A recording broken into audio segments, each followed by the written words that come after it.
I have very specific dumb criteria when it comes to what I consider a 10 out of 10. A show can be well written, compelling, and emotional, but if it doesn't get me to physically react to it at some point, then it's forever staying at 9.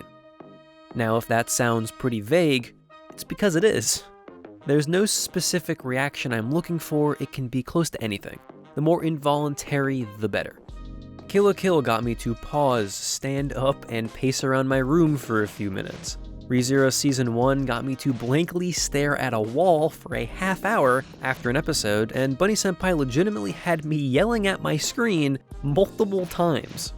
So when I say that Odd Taxi had me doing stuff like this more than once an episode, know that there is real weight behind that statement. Just the amount of full-bodied laughs this show got for me is impressive in its own right. But the fact that those can be so quickly juxtaposed with literal jaw drops is astounding. Most people would now immediately point you towards the show's magnificent climax, and that's well deserved. But I think that undersells all the meticulous setup that gets us there. Odd Taxi is a masterpiece in the truest sense of the word, dragging you along through a story paced to perfection that gives you every tool you need to figure it out without ever tipping its hand. It's home to some of the most gripping dialogue sequences I have ever seen. I'll spare you the Western movie comparisons, but there's a reason why the dialogue is usually the first thing anyone mentions about the show. It's natural and flows so smoothly with real bite and wit behind it. Where many conversations in anime feel like exposition dumps or call and response, Odd Taxi manages to craft incredibly real-feeling conversations, complete with dead air and cutting sarcasm. Many of these characters have known each other for years, and for once that implied connection actually comes through in the way they speak to each other.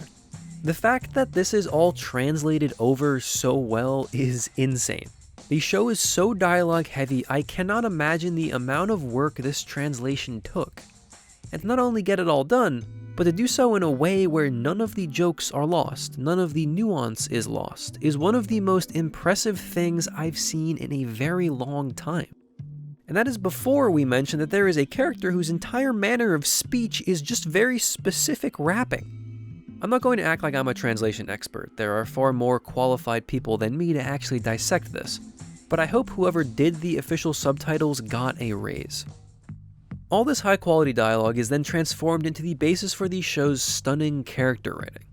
Even given some of the more extraordinary circumstances characters find themselves in, I think anyone would be hard-pressed to watch this show and not see themselves in at least one of the characters. Especially because there's both a man addicted to gacha games and a guy who's obsessed with going viral on social media. That's probably about 80% of the audience right there. There are so many parallel and intersecting plot lines that you learn about simply through pieces of dialogue. And they do my favorite thing, which is constantly name drop characters we haven't met yet, building up anticipation for their eventual reveal. But everything has a point, everything relates to something else in the plot, and you watch a seemingly one-off conversation early on have ramifications down the line. The puzzle pieces start to fit, the character relationship diagram becomes busier and busier as multiple different side stories begin funneling into one vastly approaching climax. And then suddenly, all the threads somehow, some way, meet neatly at one final point.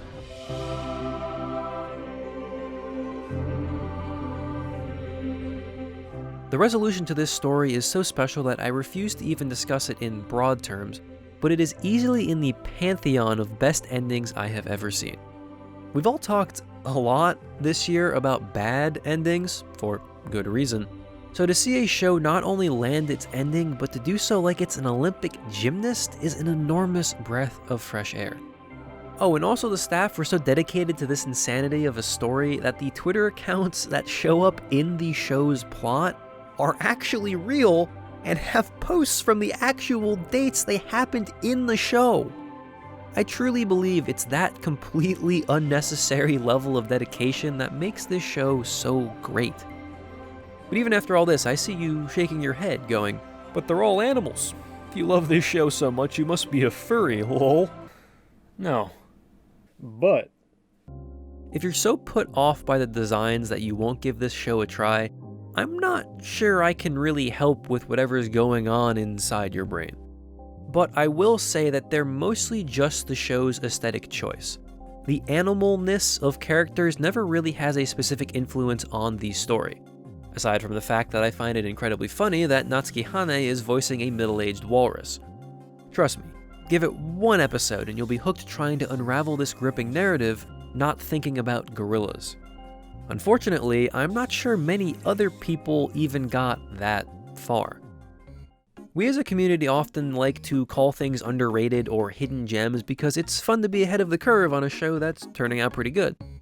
Believe me, that general idea is like half of my channel at this point. But rarely is the gem as legitimately hidden as Odd Taxi is. In my Twitter bubble, Odd Taxi has been thriving. I've seen plenty of people laud it on the timeline. And then I check the MAL spring numbers and it's sitting behind Osamake and Full Dive RPG among about 20 other shows. There's plenty of reasons for that. Spring might have been the best season of anime we've had in close to 5 years, and a slower-paced, dialogue-heavy show isn't everyone's cup of tea. But I feel as if this show was almost sold the wrong way to people. It's a gripping mystery drama that takes place throughout Tokyo, involving an entire cast of characters, all who get their own chance to shine. However, I think many people took it at the literal face value of the entire show is conversations in a taxi. While the taxi rides are always standout moments, they're just one cog in this narrative machine, with easily more than half of the show taking place without Otakawa behind the wheel. I feel like if more people had known that going in, they would have perhaps been more open to watching it. The tide is slowly turning, though. Towards the end of the season, Odd Taxi was sitting around 80,000 members on MAL, and as of this writing, it's just ticked over 130,000. Finally putting it right in line with real heavy hitters like everyone's favorite slice-of-life Yuri romance and friend of the channel, Blue Girl and Shimamura. But that increase in views is still significant, and only growing as it's solely due to word of mouth, with the show's greatness spawning a barrage of threads and YouTube videos, like this one. It's been nice seeing so many big channels talk about Odd Taxi, and that has had a positive effect on the viewership numbers. And if I played my SEO cards right, you're hopefully coming to this video from one of those videos. But if this is the first video you've watched on Odd Taxi, I'm flattered, and also please go watch the show. If this is the 100th video you've watched about Odd Taxi, I'm happy someone else is as obsessed with consuming content about it as I am. And if you're interested in my thoughts on the show's legendary opening, then do I have a video for you? Shameless self-promotion aside, Odd Taxi is truly a great show.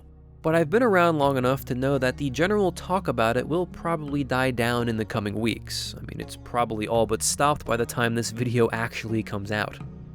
But I take solace in the fact that I know it'll come back around towards the end of the year, because Odd Taxi is a true top show of 2021 contender. And for me, I'm not sure anything else is going to be able to beat it in the entire second half of the year. Or to simplify the last 8 minutes and really dig my heels in here with 2 full seasons of anime to go, I say with full confidence that Odd Taxi is definitively my anime of the year.